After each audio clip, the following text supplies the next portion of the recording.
Blood grouping body fluid and circulation का topic है। ये एनाटॉमी एंड फिजियोलॉजी में है। ये बीएससी नर्सिंग, जीएनएम और एएनएम वालों के लिए बहुत ही यूजफुल होने वाला है। So let's start. Blood grouping को समझते हैं और इसके क्वेश्चन को सॉल्व करेंगे। एबीओ ब्लड ग्रुपिंग लैंडस्टेनर ने दिया था। अब आगे समझते हैं कि एबीओ ब्लड ग्रुपिंग क्या होता है। यहाँ पर एक बात ध्यान रखने वाली है कि यहाँ पर रेड डॉट से आरबीसी को डिनोट किया गया है। सो आरबीसी के प्लाज्मा मेम्ब्रेन पर एंटीजन ए पाया जाता है तो ब्लड ग्रुप ए होगा, और यही अगर एंटीजन बी पाया जाता है तो ब्लड ग्रुप बी हो जाता। और यही अगर आरबीसी के प्लाज्मा मेम्ब्रेन पर दोनों एंटीजन हो ए और बी तो ब्लड ग्रुप ए बी होगा, और कोई भी एंटीजन प्रेजेंट नहीं है तो ब्लड ग्रुप ओ होगा।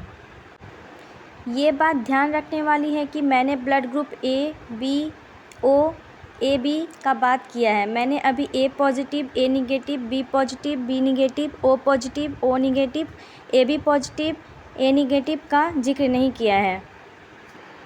ये हमारा दूसरा टॉपिक होगा जो मैं आगे चलकर एक्सप्लेन करूँगी। जैसा कि आप लोग देख सकते हैं यहाँ पर एक टेबल दिया गया है। यह टेबल बहुत ही इजी है, इसको याद कर लें ताकि आगे चल के कोई भी क्वेश्चन हो ब्लड ग्रुपिंग का तो हम आसानी से सॉल्व कर सकें। मैं ये टेबल को एक्सप्लेन कर देती हूँ कि ये टेबल कहना क्या चाहता है। जैसा कि इसमें लिखा हुआ है, ब्लड ग्रुप ए का एंटीजन ए होता है और एंटीबॉडी बी होता है। ब्लड ग्रुप बी का एंटीजन बी होगा और एंटीबॉडी ए होगा। वही ब्लड ग्रुप ए बी का एंटीजन ए बी होगा और एंटीबॉडी नथिंग, कुछ नहीं होगा।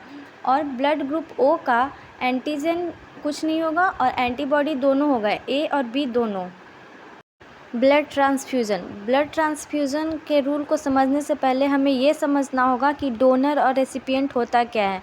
डोनर वो होता है जो ब्लड को डोनेट करता है, और रेसिपिएंट वो होता है जो ब्लड को रिसीव करता है। ब्लड ट्रांसफ्यूज़न का रूल ये बहुत ही इम्पॉर्टेंट है, इसको हमेशा दिमाग में रखें।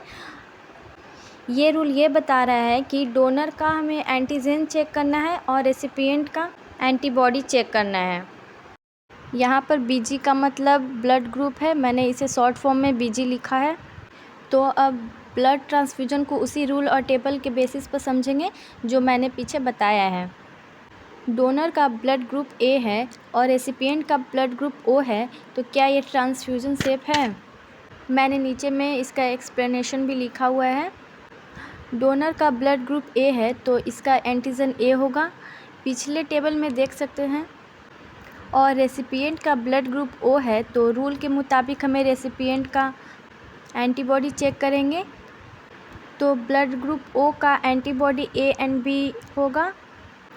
तो ब्लड ग्रुप ए वाला ब्लड ग्रुप ओ को ब्लड नहीं दे सकता, क्योंकि जब डोनर का ब्लड रेसिपिएंट के ब्लड में जाएगा तो रेसिपिएंट का इम्यून सिस्टम डोनर के एंटीजन ए के अगेंस्ट एंटीबॉडी ए बनाना स्टार्ट कर देगा, क्योंकि रेसिपिएंट के लिए डोनर का ब्लड फॉरेन बॉडी की तरह ही एक्ट करेगा, और रेसिपिएंट का एंटीबॉडी ए डोनर के एंटीजन ए को किल करने लग जाएगा और क्लम्पिंग हो जाएगा। यहाँ एक क्वेश्चन दिया हुआ है, डोनर का ब्लड ग्रुप बी है, रेसिपिएंट का ब्लड ग्रुप ए बी है, तो क्या ये ट्रांसफ्यूज़न सेफली हो पाएगा? इसका एक्सप्लेनेशन नीचे लिखा गया है। रूल के मुताबिक हमें डोनर का एंटीजन देखना है और रेसिपिएंट का एंटीबॉडी। तो डोनर का ब्लड ग्रुप बी है तो उसका एंटीजन भी बी होगा, और रेसिपिएंट का ब्लड ग्रुप ए बी है तो उसका एंटीबॉडी कुछ नहीं होगा। तो जब यहाँ पे कोई एंटीबॉडी है ही नहीं तो ये एंटीजन और एंटीबॉडी का रिएक्शन होगा ही नहीं और कोई भी क्लम्पिंग नहीं होगी, सो इसलिए ये सेफ़ ट्रांसफ्यूज़न में आ जाएगा। यहाँ पे एक और क्वेश्चन है, ब्लड ग्रुप ए है डोनर का, रेसिपिएंट का ब्लड ग्रुप बी है। इसका एक्सप्लेनेशन होगा, डोनर का एंटीजन ए होगा, रेसिपिएंट का एंटीबॉडी ए होगा, इसलिए यहाँ पे एंटीजन और एंटीबॉडी रिएक्ट कर जाएगा और क्लम्पिंग हो जाएगा। यहाँ पर एक और क्वेश्चन है, क्वेश्चन करने से हमारा कॉन्सेप्ट क्लियर होगा। तो क्वेश्चन ये है कि डोनर का ब्लड ग्रुप ए बी है और रेसिपिएंट का ब्लड ग्रुप ओ है, तो क्या यहाँ पे सेफ़ ट्रांसफ्यूज़न होगा?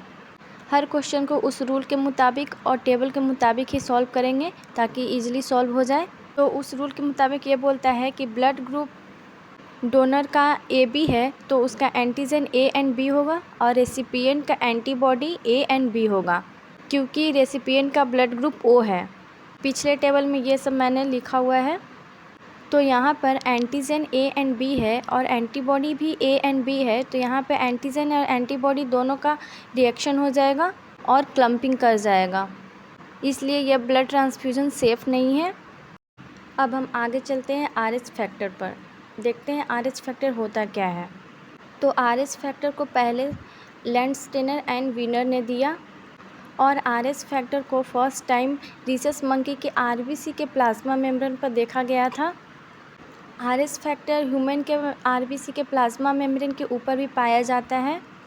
तो यहाँ देख सकते हैं कि रेड डॉट RBC को डिनोट कर रहा है। अगर RBC के प्लाज्मा मेम्ब्रेन पे RH फैक्टर प्रेजेंट है तो उसे हम ब्लड ग्रुप RH पॉजिटिव बोलेंगे, और अगर RBC के प्लाज्मा मेम्ब्रेन पर RH फैक्टर नहीं प्रेजेंट है तो उसे हम RH निगेटिव बोलेंगे। यहाँ ब्लड ट्रांसफ्यूज़न RH फैक्टर के हिसाब से देखेंगे। यहाँ पे 4 केस दिया हुआ है, चारों बहुत ही इम्पॉर्टेंट है।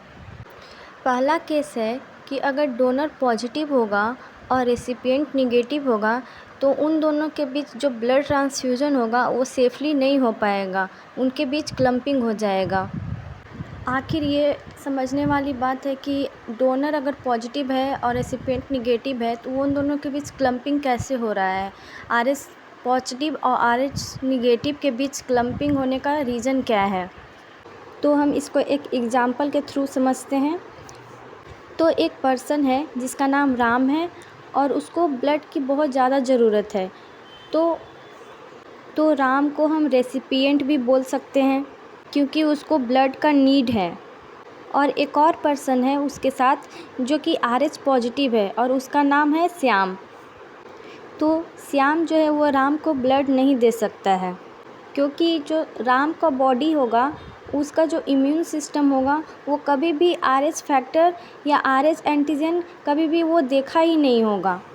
और अगर जब वो श्याम से यानी कि डोनर से ब्लड लेगा तो उसका यानी श्याम का जो इम्यून सिस्टम है वो एक्टिवेट हो जाएगा RH पॉजिटिव के अगेंस्ट में, क्योंकि जो राम है यानी कि जो रेसिपिएंट का रोल अदा कर रहा है उसका RBC पे कोई भी RH फैक्टर प्रेजेंट है ही नहीं।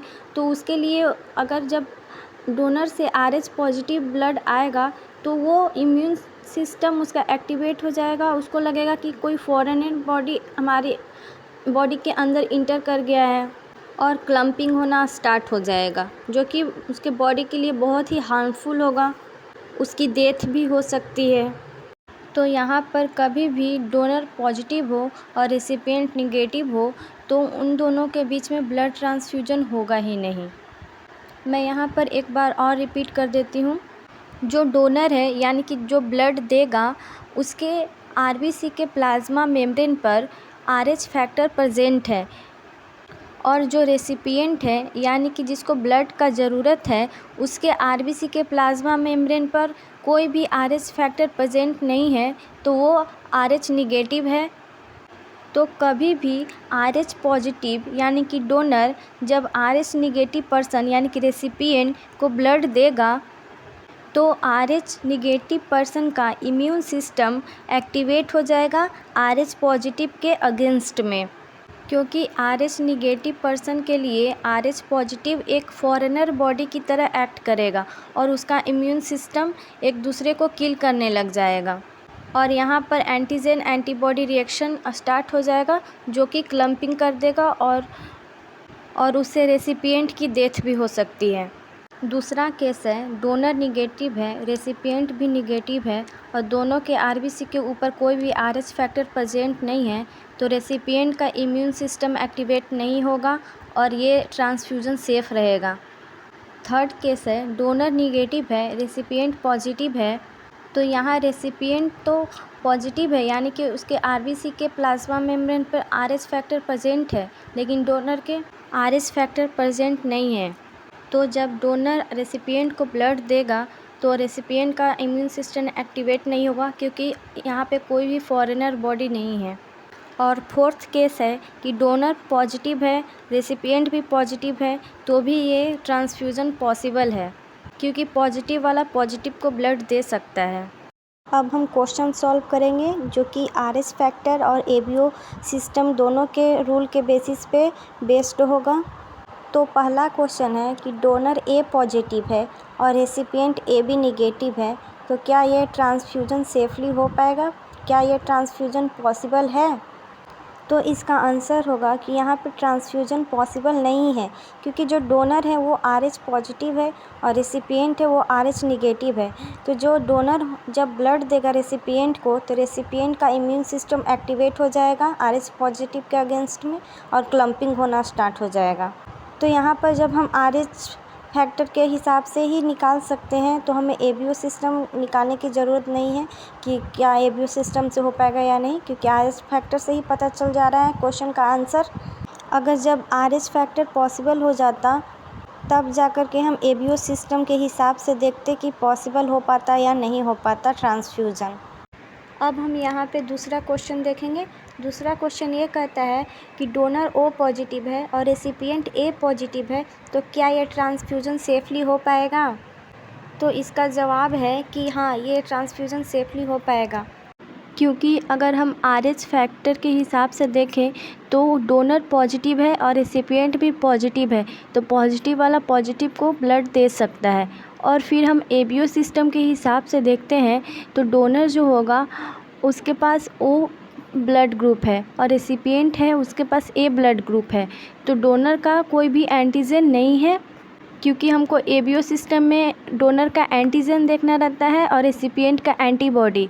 तो डोनर का कोई भी एंटीजन नहीं है और रेसिपिएंट का हम एंटीबॉडी देखें तो ब्लड ग्रुप ए का एंटीबॉडी बी होगा। तो यहाँ पर कोई भी क्लम्पिंग देखने को नहीं मिलेगा, कोई भी एंटीजन एंटीबॉडी रिएक्शन देखने को नहीं मिलेगा, इसलिए ये सेफली ट्रांसफ्यूज़न हो जाएगा। अब आगे क्वेश्चन देखते हैं।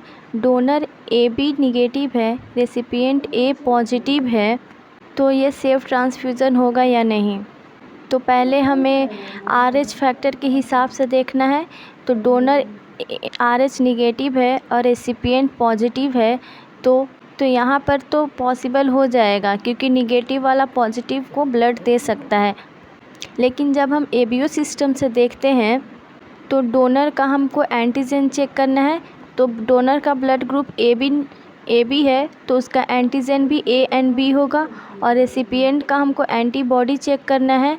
तो रेसिपिएंट का ब्लड ग्रुप ए है, तो उसका एंटीबॉडी बी होगा। तो यहाँ पर डोनर का एंटीजन बी और रेसिपिएंट का एंटीबॉडी बी दोनों एक दूसरे से रिएक्ट कर जाएंगे, एंटीजन एंटीबॉडी का रिएक्शन हो जाएगा और क्लम्पिंग का फॉर्मेशन हो जाएगा, जिससे रेसिपिएंट का डेथ हो सकता है। इसलिए यहाँ पर आरएच फैक्टर के हिसाब से तो पॉसिबल है, पर एबीओ सिस्टम के हिसाब से पॉसिबल नहीं है, तो हम कह सकते हैं कि ये सेफ ट्रांसफ्यूज़न नहीं होगा। Okay fine. अब हम नेक्स्ट क्वेश्चन पे आते हैं। नेक्स्ट क्वेश्चन हमारा है कि डोनर बी पॉजिटिव है और रेसिपिएंट ओ निगेटिव है, तो हमें इसको सॉल्व करने के लिए पहले आरएच फैक्टर के हिसाब से देखेंगे। तो हमको आरएच फैक्टर के हिसाब से देखें तो डोनर पॉजिटिव है और रेसिपिएंट निगेटिव है, तो कभी भी पॉजिटिव वाला निगेटिव वाले को ब्लड नहीं दे सकता है, तो यहाँ पर ट्रांसफ्यूज़न सेफली नहीं हो पाएगा। तो यहाँ पर हमारा एबीओ सिस्टम आरएच फैक्टर पूरा ब्लड ग्रुपिंग कंप्लीट हो गया है। और हमें यहाँ पर ध्यान रखने वाली बात है कि हमको हमेशा टेबल याद रखना है और रूल्स को याद रखना है, ताकि हमारा क्वेश्चन ईजिली सॉल्व हो जाए। Okay, thank you, bye.